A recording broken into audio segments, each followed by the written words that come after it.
क्या कभी आपने इस तरीके से बनाया है गोभी का पराठा? अगर नहीं बनाए हैं तो ये वीडियो देखने के बाद आप बिल्कुल भी इसी तरीके से बनाने वाले हैं, तो देखिए वीडियो को लास्ट तक। और मेरे वीडियो को पहली बार देख रहे हैं तो सब्सक्राइब कर लीजिए, और ये रेसिपी अच्छी लगेगी तो लाइक कर लीजिएगा। और पराठा बहुत ही यूनिक तरीके से मैं बनाने वाली हूँ, और इससे फटेगा भी नहीं और क्रंची भी रहेगा। पहले तो इसके लिए गोभी लेना है आपको, बिल्कुल ही फ्रेश गोभी होना चाहिए, इसमें कीड़ा वगैरह नहीं होना चाहिए। आप देख सकते हैं बिल्कुल भी ताज़ा गोभी लेना है। लेकिन मैं गोभी को काटने से पहले बेबी पोटैटोज़ जो है वो लूँगी। देखिए इस तरह से होना चाहिए, इससे भी छोटा हो तो वो और भी बेटर है। तो इसको अब हम क्या करेंगे देखते रहिए। और इसको अच्छा से धो लिए हैं और टॉवल से पोंछ लिए हैं। तो इस तरह से होना चाहिए, इससे छोटा होना चाहिए, इससे बड़ा नहीं होना चाहिए। तो ये देखिए कढ़ाई रख दिए हैं और तेज़ कर देंगे फ्लेम को। और अब हम इसमें डालेंगे नमक। आधा नमक हम अभी डाल देंगे और आधा बाद में डालेंगे, इस तरह से फैलाते हुए डाल देना है। और इसको कम से कम 5 मिनट के लिए अच्छा से गरम कर लेना है। हम देख लेंगे इस तरह से हाथ करके, ये गरम हो चुका है अच्छा से। फ्लेम को लो कर देंगे और इस पे ये आलू डालेंगे। और आलू का हम पराठे के साथ बनाने वाले हैं कुछ स्पेशल, तो इसीलिए हम इसको इसमें रोस्ट करेंगे। और इस तरह से इसके ऊपर बचा हुआ नमक को इस तरह से फैलाते हुए डालना है। और अब हम इसको ढक्कन लगा देंगे, ढक कर के। और बीच-बीच में चलाते रहेंगे, लेकिन 5 मिनट के बाद ही चलाना है। तब तक हम गोभी को कट कर लेते हैं। इसका जितना भी फूल है उसको हम निकाल लेंगे काट करके इस तरह से। और अगर गोभी फ्रेश नहीं है तो आप गर्म पानी, हल्दी और नमक दे कर के कर लीजिए। उसमें इसको कम से कम 2 मिनट के लिए रख कर के अच्छा से वॉश कर लीजिए, और उसके बाद आप इसको यूज़ कीजिए। वैसे मेरा गोभी तो बिल्कुल फ्रेश है, मुझे ऐसा करने का कोई ज़रूरत नहीं है। और मैं इस सारे फूल को अलग कर ली हूँ, अब इसको हटा दूँगी। बाकी जो ये ऊपर का भाग है, ये वाला, इसमें 4 भाग कर लूँगी क्योंकि इसका फूल जो है बहुत छोटा-छोटा है। तो इसको इस तरह से 4 भाग कर लूँगी ताकि पकड़ने में सही रहे। और इसको इस तरह से लेकर के अच्छा से धो लेना है। तो देखिए हम धो लिए हैं इसको। अब चलिए अब इसको कद्दूकस करना है। तो इस तरह से सारे गोभी को कद्दूकस से कस लेना है। इस तरह का हो जाएगा। अब थोड़ा देख लेते हैं आलू का हालत क्या है। तो एक बार इसको उलट-पलट कर देंगे। 5 से 7 मिनट हो चुका है और फिर इसको ढक्कन लगा देंगे। अभी ये पका नहीं है, तो इसको इस तरह से ढक देंगे और फिर 5 मिनट के बाद देखेंगे। तब तक चलिए आटा लगा लेते हैं। तो 2 कटोरी हम आटा लेंगे, 2 कटोरी आटा लेना है। और इसमें 2 चम्मच बेसन डालना है। 1 कटोरी लेंगे तो 1 चम्मच डालना है, 2 कटोरी लिए हैं तो 2 चम्मच। और इससे क्या है, इसका कलर भी अच्छा आएगा। और ये सूजी भी 2 चम्मच डालूँगी, इससे ये बहुत ही खस्ता बनता है, बहुत ही टेस्टी भी लगता है। और 2 चम्मच घी डालिए, या रिफाइन है तो रिफाइन डालिए। घी डालने से ज़्यादा अच्छा बनता है खस्ता, इसीलिए 2 चम्मच घी ही डाले हैं। ये आपकी चॉइस है, आप क्या डालना चाहते हैं उस हिसाब से आप देख लीजिएगा। और इसको अच्छा से इस तरह से मैश करके थोड़ा-सा हम नमक भी देंगे। अब इसको भी अच्छा से मिला लेंगे इस तरह से। जब नमक मिला लेंगे तो अब हम इसमें थोड़ा-थोड़ा करके पानी ऐड करेंगे और इसका बिल्कुल ही सॉफ्ट सा हम डो लगाएँगे। आप जब भी स्टफ़ वाला कोई भी पराठा बनाएँ तो बिल्कुल भी सॉफ्ट डो लगाएँ।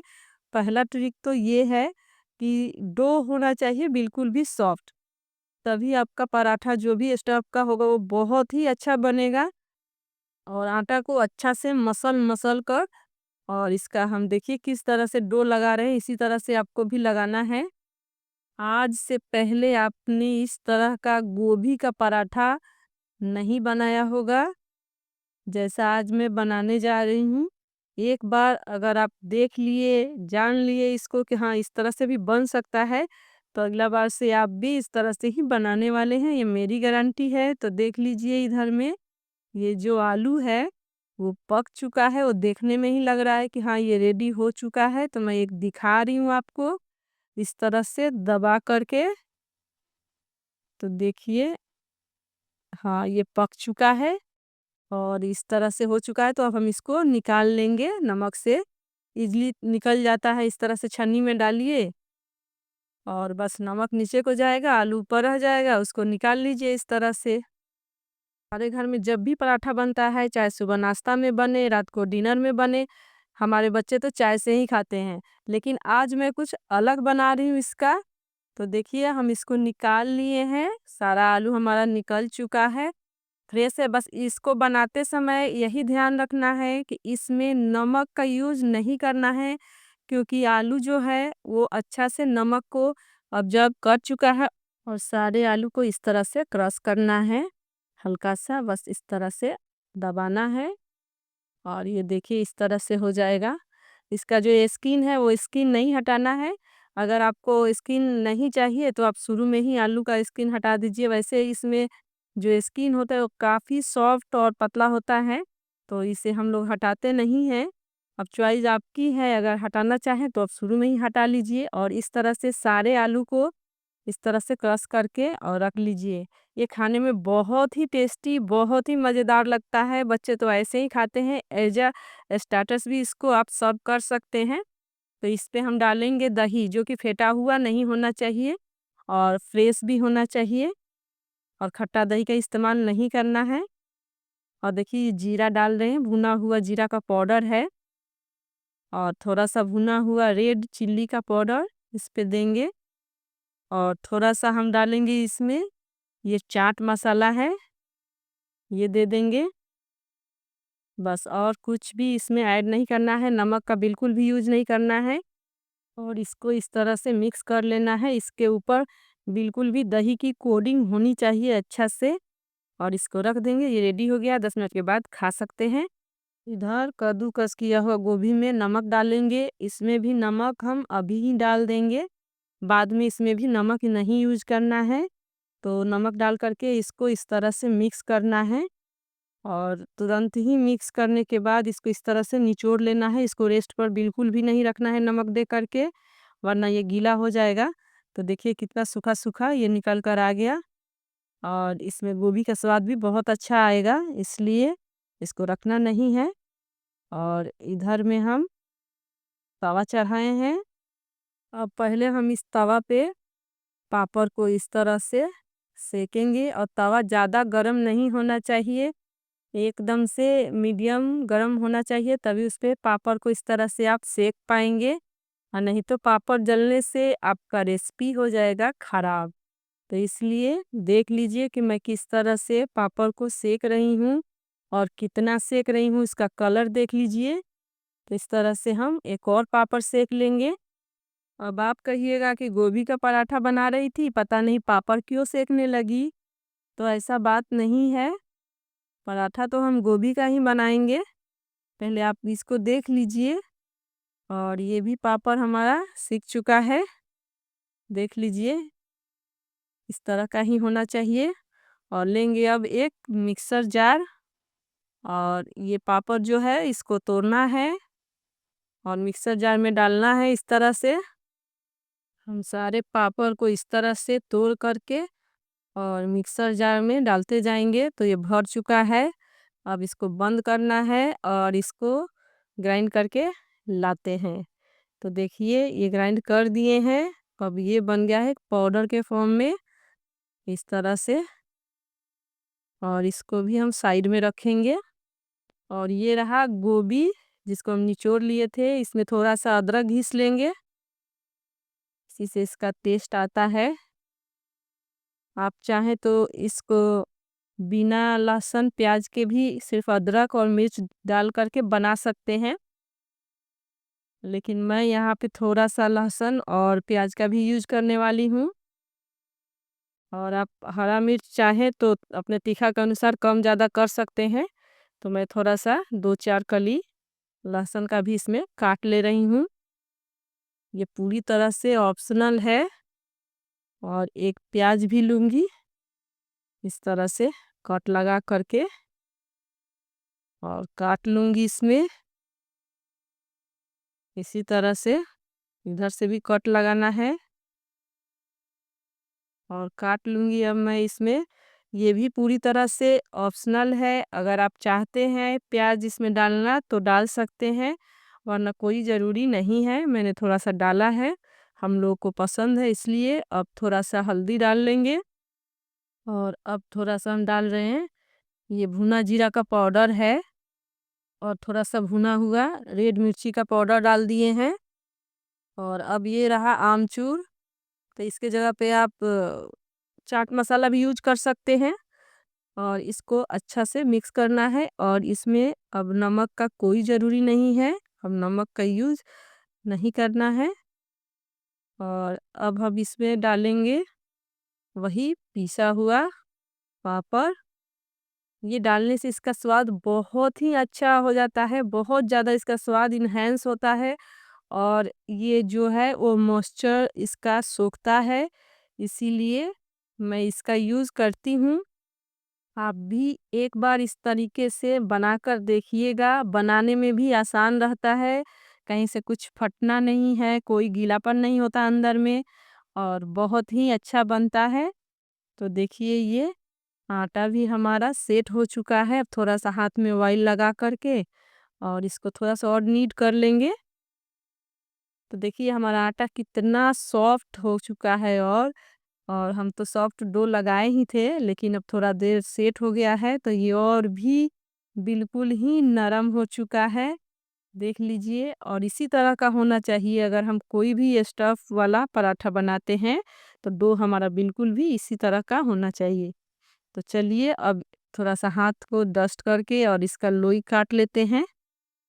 तो इस तरह से थोड़ा बड़ा बड़ा ही लिए हैं, देख लीजिए कितना बड़ा लिए हैं। इस तरह का ही होना चाहिए ताकि फीलिंग अच्छा से हम इसमें डाल सकते हैं। तो इस तरह से इसका कटोरी बना लीजिए, अगर हाथ में चिपक रहा है तो थोड़ा सा आटा लगा लीजिए और इस तरह से इसका कटोरी बना लेना है। और इसी में डालना है अब ये इसकी स्टफिंग जो बना के रखे थे। और इस तरह से दबा दबा करके जितना आप चाहें इसमें भर सकते हैं। मैं करीब 1.5 चम्मच के करीब भरी हूँ। और देखिए कितना इजीली ये पैक हो जाता है इस तरह से। आटा सॉफ्ट होने का यही है, अच्छा से पैक हो जाएगा और इसको बेलने में भी इजी तरीके से ये अच्छा से बेल सकते हैं, कोई दिक्कत नहीं आती है। तो देखिए इसी तरह से हम 2-4 अभी बना लेंगे, क्योंकि ये पराठा जो है ना गर्मा गर्म बहुत अच्छा लगता है। तो चलिए अब इसको रोल आउट करते हैं। पहले इसको डस्ट करके रखना है, इस तरह से इस पे हल्के हाथ से इसको बेलना है। देखिएगा ये बेल करके कितना अच्छा होगा, आप इसको जैसे चाहें वैसे उठा सकते हैं, कहीं भी ये फटने का कोई वो नहीं है। देखिए कि इस तरह से मैं उठा रही हूँ, इस तरह से रख रही हूँ, कोई भी फटने का चांस नहीं है इसका। तो देख लीजिए। और एक और मैं बना कर दिखा रही हूँ आपको, इसी के ऊपर देखिए उसको किस तरह से रखे हैं और इसी के साइड में इसको भी बेल लेंगे। तो कोई भी फटने टूटने का एकदम लग रहा है आपको कि ये गोभी का पराठा है, बिल्कुल भी गोभी का पराठा फट ही जाता है अक्सर लोगों से। तो देखिए हम दो इस तरह से साथ में बेल लिए हैं, अब चलिए इसको सेकते हैं। तो अब हम इसको डाल दिए हैं तवा के ऊपर, अब उलट पलट कर इसमें घी लगाकर या कोई भी ऑयल लगाकर आप इसको अच्छा से मीडियम फ्लेम पे सेकिएगा। फ्लेम को हाई नहीं करना है और लो भी नहीं करना है। और इस तरह से देखिए पराठा हमारा सेकता जाएगा और सारा पराठा हम सेक लेंगे इसी तरह से। और आपसे रिक्वेस्ट है कि एक बार इस तरह से बनाकर खाइए, उसके बाद से हमें कमेंट करके बताइएगा कि आपने गोभी का पराठा इस तरीके से बनाया तो आपका कैसा बना पराठा। तो प्लीज़ एक बार ज़रूर कमेंट कीजिएगा और हमें बताइएगा। और देख लीजिए हम किस तरह से सेक रहे हैं। इसमें जो बेसन दिए हैं और सूजी दिए हैं, तो बेसन से अच्छा कलर आएगा और जो सूजी दिए हैं उससे इसमें खस्तापन कुछ देर तक बना रहेगा। तो देखिए अब इसी तरह से आपको भी सेक लेना है।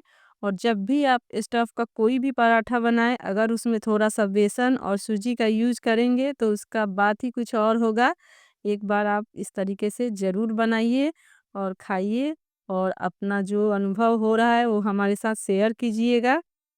तो देखिए इस तरह से हमारा सारा पराठा तैयार हो चुका है। और इसके साथ मैं बनाऊंगी टमाटर का चटनी, जो स्मोकी फ्लेवर का होगा। तो हमारे यहाँ ये भी बहुत अच्छा लगता है सबको पराठे से खाने में। तो इसमें का प्याज सबको ज़्यादा पसंद आता है, तो मैं थोड़ा प्याज ज़्यादा ले रही हूँ, आप अपने हिसाब से देख लीजिएगा। और मिर्च है तो ये तीखा के अनुसार अपना आप यूज कर लीजिएगा। मैं इसमें 3 मिर्च ऐड करी हूँ।